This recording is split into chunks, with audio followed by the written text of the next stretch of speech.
But now, at this point, they've found a way to distinguish between the thoughts that we think and the behaviors that we display, which I thought was fascinating. The notion that our conscious thoughts and our subconscious behaviors can now be categorized. And this all started at the end of the 1800s, which is what I've gone into here in the article. And we cover some of the key authors who emerged during this time. So I've got names like Gustav Le Bon, Sigmund Freud, who began pioneering, such works as human understanding, particularly in groups. And it was around this time that a general consensus began to emerge that the mind is only a summation of experiences and stimuli around it.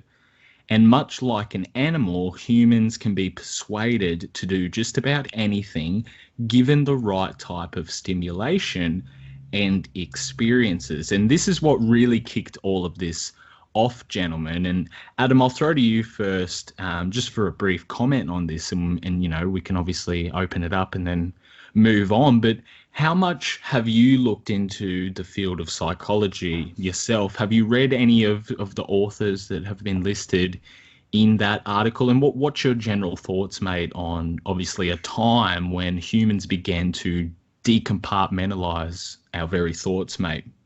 Yeah, it's an interesting thing. I've looked into a little bit of it, and I did a lot of shows with John Rappaport on that because he's heavily into modern psychology as well, and particularly drug use, Yep. which is incredible. And I never looked at psychology in the same way again. I didn't know. I mean, I grew up thinking psychology was a normal part. People got ill and stuff like that. But talking to John about how the drugs are mimicking mental illness, and stuff like that was absolutely incredible. But I mean, the social engineering has gone on for such a long time.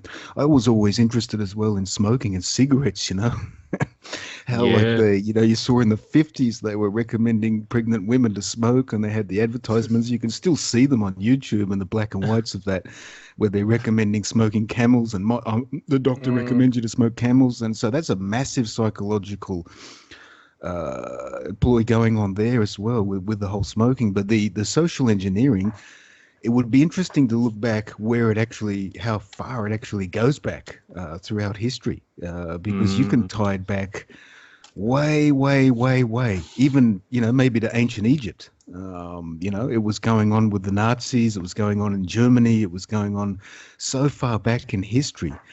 But, it's something that's been so perfected nowadays Mm. because of the TV. That is a weapon, and a and the media and stuff like that. You can look at old newspapers. Even the newspapers used to come out in the old West days in the US and stuff like that. How beautiful the language was, the English language was. How beautiful Yep. they wrote and spoke in old England and all of this stuff. And you look at the language now, I mean, it's just lost. I mean, kids are texting, they're not even writing properly. People can't even be bothered to comment on social media or anywhere. They're just leaving emotions through emojis. We're losing our language as well. So that's been engineered out of us as well.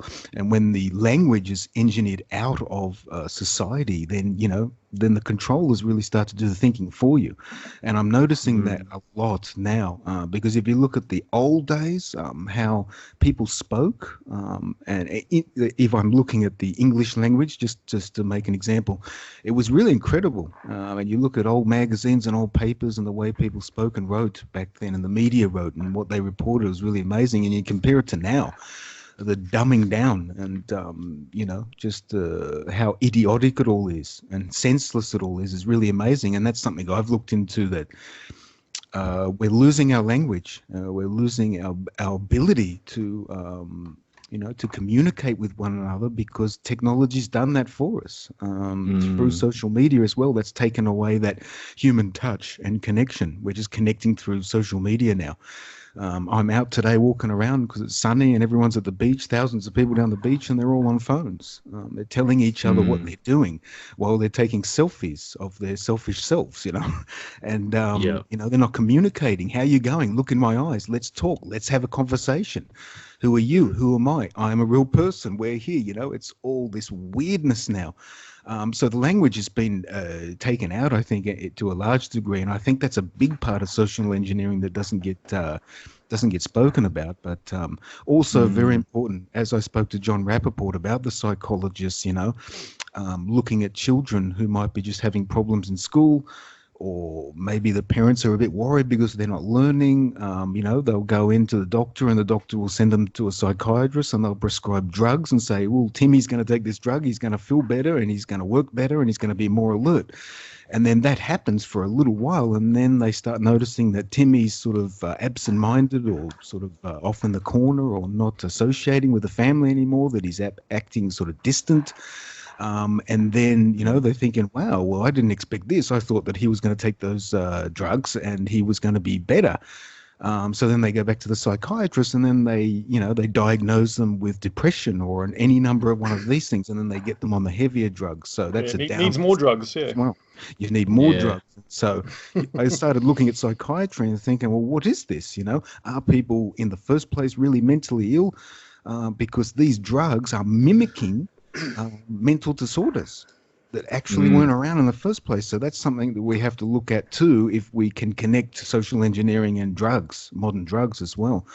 Absolutely, mate. But it's where it goes back to. It's hard to really say, because, as I said, it's hard for us to think now how people were in the old days, because we really don't know. We can only sort of study and guess how manipulated they were.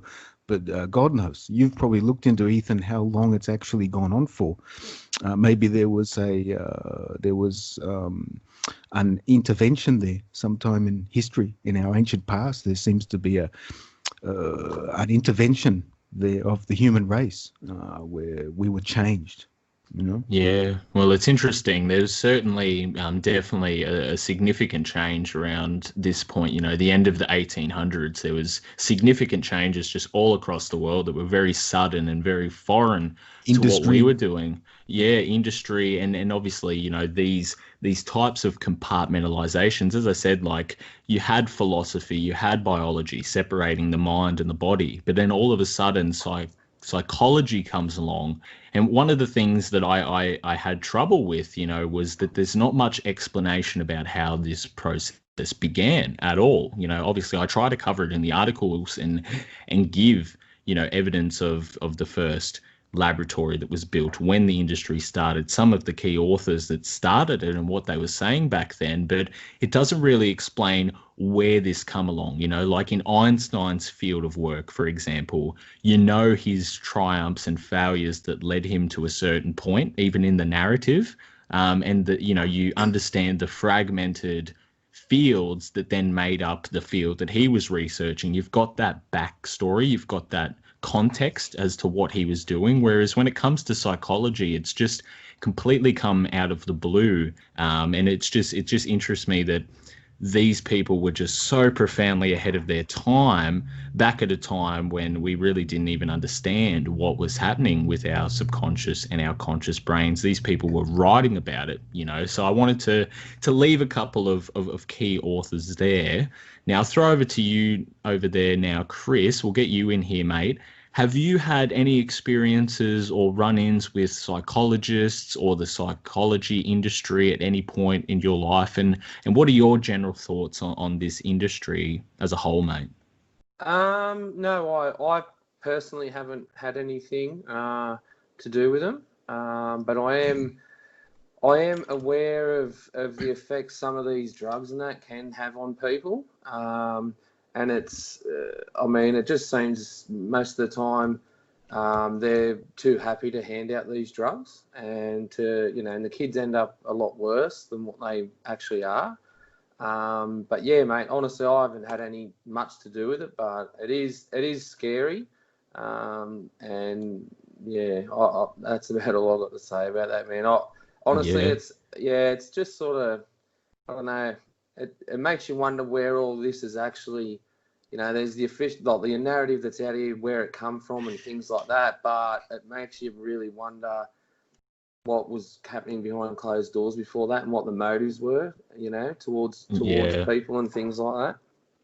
Absolutely. We'll just listen to one of the quotes that I've referenced to in this article here, mate. It says it's from Le Bon, from his famous work, The Crowd, and it says, quote, "A crowd scarcely distinguishes between the subjective and the objective. It accepts as real the images invoked in its mind, though they most often have only a very distant relation with the observed facts."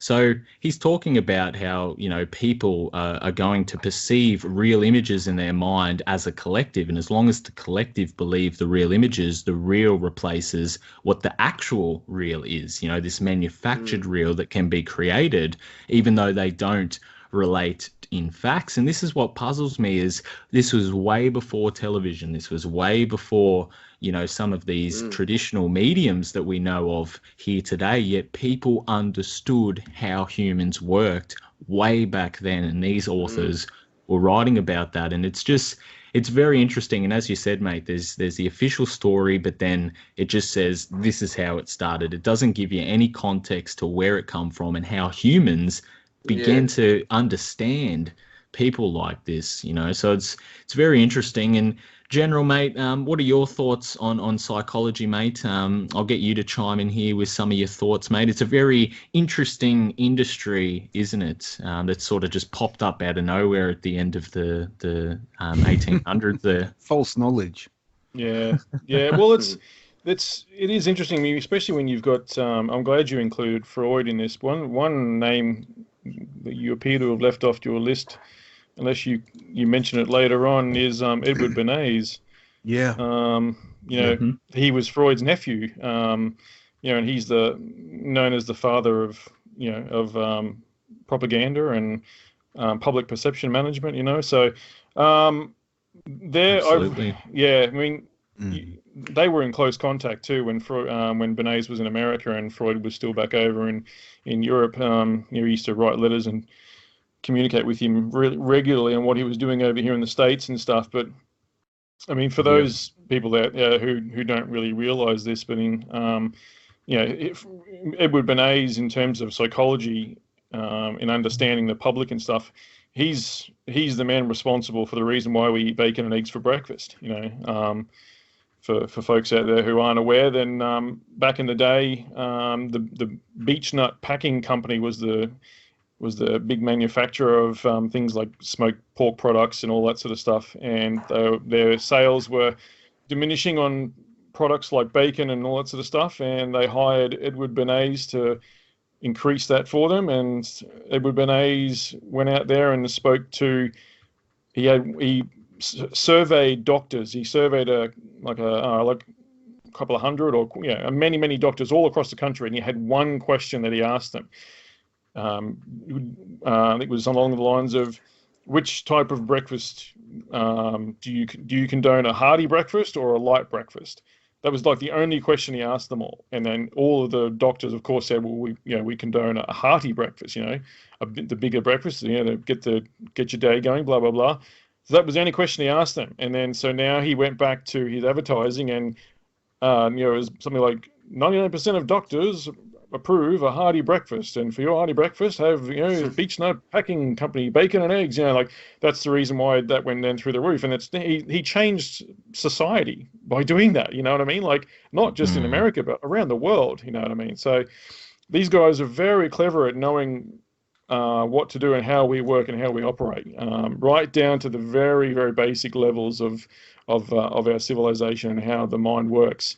And they exploit that, in my point of view. They don't do it for noble causes. I think it's more to do with, Bernays was definitely about exploitation. He thought himself better than other people, and he thought he was better than the average man, of course. But psychiatry and psychology are very different. The psychiatry, they're the ones that will prescribe medications and drugs for you, whereas psychology is all about the mind and getting you to talk and open up and all that sort of stuff. But all the big names, these guys go and they belong to. I think Adam, you mentioned how it's changing things like our education.